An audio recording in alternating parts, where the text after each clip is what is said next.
Alrighty hosses, welcome back, and in this video I'm going to show you how to set up multiple scenes and how you can switch between them. So you would want to do this, say that you're making like a chat program like Skype. You'd obviously want one scene where the user could type and see all the messages, talk to their friends, and you might want to make another scene to, I don't know, like allow the user to edit their profile information or something.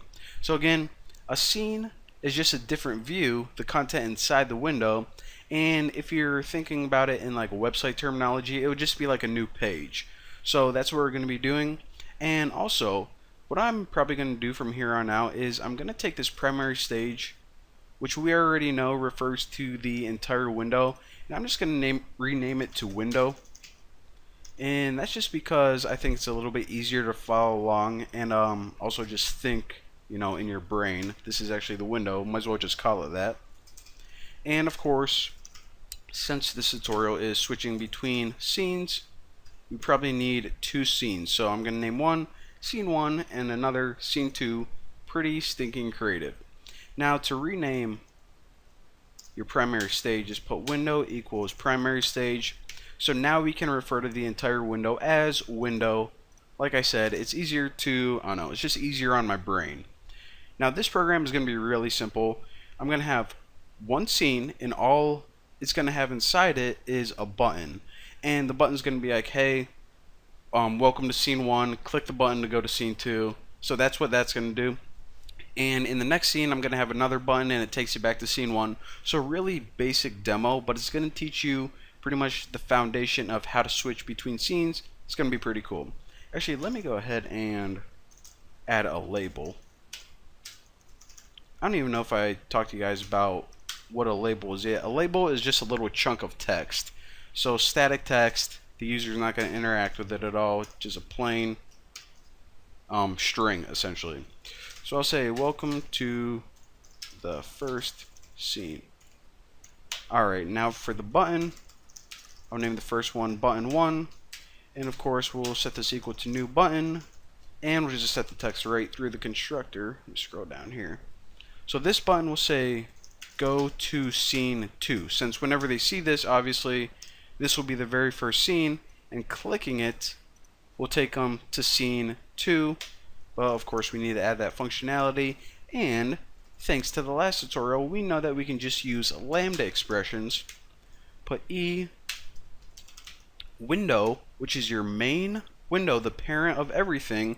What we can call on here is set scene. Now essentially what this does is it changes the view or scene, and we're just gonna eventually make scene 2, so it'll go from scene 1 to scene 2. So this is pretty much the one thing, if you only remember one thing from this tutorial, remember this little line of code right there. Now I'm also going to show you guys that you can use multiple layouts or different layouts. So for the first scene, I'll just say I'll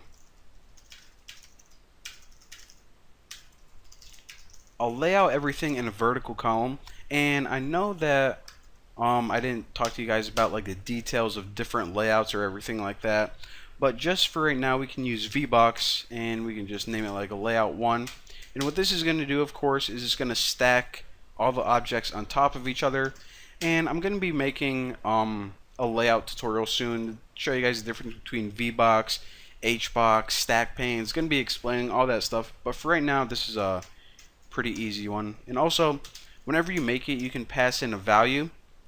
So again, what VBox does is it's a layout that stacks all the objects on top of each other in a column, and it's going to space them out 20 pixels so they're not like butted up right up against each other. So now that we have a layout, what we can do is we can actually add the items to it. So get children, add all. Now whenever you just have one item, you can just use add, but whenever you have multiple, you need to throw add all in there. And we want to add label 1, which is that text. It's like welcome to the scene, and also button 1. Boom, roasted. Now the last thing we need to do is, now that we have our layout, we can just pretty much set it for scene 1. So scene 1, alright, and pretty much a new view, so new scene.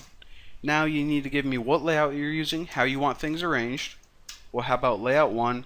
And also, how big am I? Well, we'll just say you're 200 by 200 pixels. So that is it for the first scene.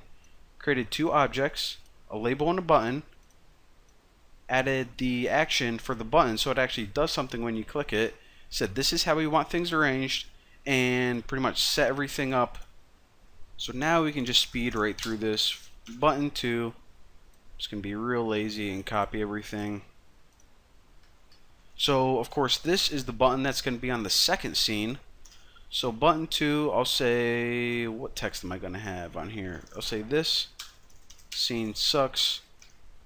Go back to scene 1. Alright, so now also we need to put a different action. So on button 2, whenever you click it, the window changes to scene 1. Alright, looking good. Now after here we need to make a real quick layout. And just to switch things up a little bit, I'm actually going to use stack pane, which is a really easy one. And I'm just going to name it layout 2. And stack pane, we don't need any parameters at all. And just like before, layout 2, get children, we essentially just want to add this button to this layout. So button 2, and that'll stick button 2 on our layout, of course. And now we just set up our scene. So for the second scene, of course, it's a new scene, a new view. What layout are you using? How about layout 2? And how big do you want me to be? Well, how about a little bit bigger, 600 by 300. So simple enough. Now we have one little chunk of code to do, and that is, how does your window know to display our first scene first? Because right now we have two scenes set up with different items inside, but now it's asking, alright, what one do you want me to display? So by default, as soon as your program starts, we're going to say set scene, and we'll just say scene 1. It doesn't really matter, but we'll just pick scene 1. And also, you always should have a title, even if it's just something stupid like, I'll just write title here so you guys know where you would put it. And also window dot show to actually display it. There we go, that's what I wanted. Alright, now everything is looking good. Did I see a I thought I saw error, but hopefully not. Let's run this bad boy, fingers crossed, and check it out. The worst layout ever, but whatever. So this is our very first scene. Welcome to the first scene. Click a button, go to scene 2. Of course, this is the dumbest program ever. Your window gets bigger. This scene sucks. Go back to scene 1. Dun, dun, dun, dun, dun. I love switching scenes. I love switching scenes. Alright, so there you go. And yeah, there you have it. There's the basics. Pretty much explained everything. No need to say it again. So thank you guys for watching. And well, see you later.